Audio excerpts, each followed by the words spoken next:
All right, time to play a little friendly fire. Delano Squires here to fire some shots back at me. Jason and Delano, the professor, and can I call myself fat bastard, or is Stephen A. Smith got a patent on that or a trademark?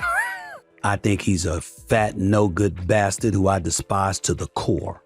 Anyway, Whitlock and Squires. Delano, I want to show you a video from Cam Newton talking about the education of his children, and he has several, I believe. But anyway, I can't wait to get your reaction where you come down on this. Listen to Cam Newton talking about who's teaching his kids history. I'm going through an issue right now with my children. All of them have education from private schools.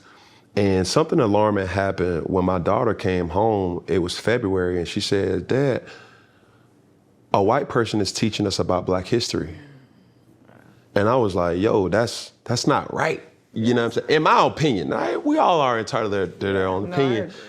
And I'm like, if a white person is teaching about Black history, can a Black person teach about white culture? You know, Caucasian history. You see what I'm saying? European history. And I'm like, you could, but it's gonna be some things that's left out. You know what I'm saying? Slavery. How did Africans move to, you know, America? And now, things. can I ask you a question? Yes. Because when I was growing up, private school, all that, I'm gonna be completely honest, I didn't have a lot of Black teachers. Mm-hmm. So, 9 times out of 10, your kids are probably going to school with teachers who, they're not letting Black teachers Did you have Black come history in high school? No, I don't think I had that. That's the problem. Yeah. Delano, Black teachers have been banned, and white teachers don't teach about slavery, and Cam Newton has no responsibility to teach his own kids about history. It's really the job of some educator. Your thoughts? That was the first thing I keyed in on, Jason, is that he didn't accept any sort of responsibility for doing some of that hard work of teaching at home or with the mothers of those children. So that's problem one. But to answer his question, Black professors or teachers certainly can teach European history. I'm sure it happens every day in this country. So, I mean, I get what Cam is saying here, but I think he's a little off base on this one. I don't get what he's saying, because I think all of this colorized history is a mistake. We just need to teach American history, and that should be universal to everybody. I don't think this whole, and I took some African American history courses when I was in college, but when I look back in retrospect, there was nothing I learned there that I didn't already have some sort of understanding of from just regular history, and then from doing my own historical research. This whole dependence, and like, well, anyway, just the whole, like, we're not responsible for educating ourselves, that bothers me. No, I definitely agree with your second point, right? So, I mean, we homeschool. I've said this a couple times on the show, my wife and I, because we believe that is our responsibility as parents. Now, some parents will delegate that responsibility to a public school, a charter school, a private school, but it ultimately rests with us as parents. But when I say I get what he's saying is this, there are certain facts of history. A certain battle took place on this particular day. A certain event took place on another day. But the perspective on those issues is very much different. And consider how different, let's say, the death of George Floyd will be taught in schools 50 years from now, depending on whether you have a teacher who has, let's say, more pro-law enforcement leanings, as opposed to one who has more pro-BLM leanings. That specific incident, both of them will end up saying, yes, this man died on this particular day, but how he died, how they characterize it, the terms that they use will be very much different depending on who shapes the narrative. Fascinating point you just brought up, but I'm not sure. Perception of George Floyd certainly has been colorized. I think there are certain facts about George Floyd that are indisputable, that he resisted arrest for 20 straight minutes, that he was screaming that he couldn't breathe long before anybody put a knee on his back, long before he was on the ground, that he, his own criminal, irresponsible behavior probably played a role in him even being in this position.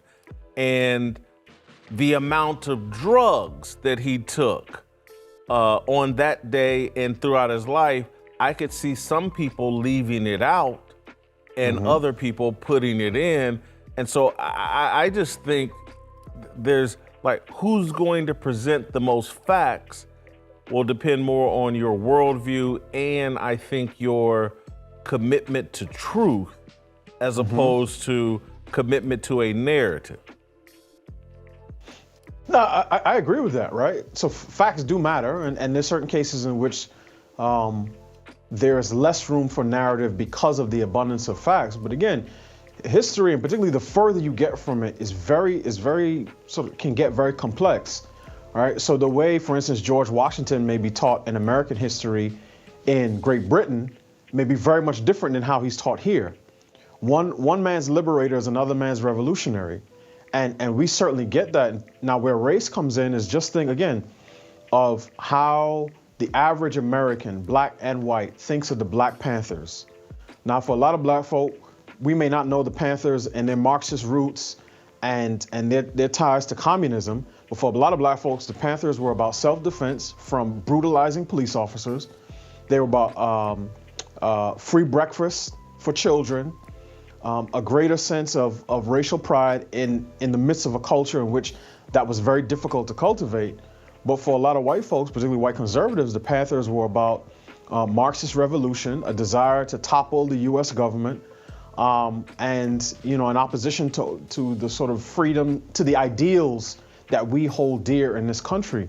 So again, how you teach even that organization is going to be very much different depending on the worldview of the person who's doing the instruction. And I think that is part of the point that Cam Newton's trying to make. But let's take even the Black Panthers. There are facts, and I've never seen an organization benefit so much from providing free breakfasts. Because when people point to the success stories of the Black Panthers, generally speaking, it's always about the free breakfast. I don't know what other wins they have in their column other than free breakfast. And I just, this comes down to, I mean, because there's a lot of facts about the Panthers that people ignore. Their history of prostituting the women, pimping out the women that were part of the Black Panther movement. That doesn't get told. Huey P. Newton and Bobby Seale, sodomizing people as punishment. So anyway, it's history is complicated, and what I think is that certain people, depending upon their agenda, they'll leave certain facts out and they'll promote other facts. And so, the criminality, the Marxism of the Black Panthers, no, I'm not going to tell you that. I'm just going to tell you about the free breakfast. We're going to zero in on the free breakfast and tell you they were serving Egg McMuffins long before McDonald's. And man, it was awesome. Right. Thank you, Delano. That was a pretty good friendly fire. Really appreciate you joining me for that conversation. If you like this content, get in the comments and leave a comment. But if you really like it and you want to see more of it, support one of our great sponsors, Patriot Mobile, the cell phone provider that I prefer and have and use in my own life. Patriot Mobile supports our values. They're not one of these woke cell phone companies. Go to patriotmobile.com/Jason or call 878-PATRIOT. Help us grow the Fearless Army. Pound that like button, subscribe to the channel, and share this video with all of your fearless friends.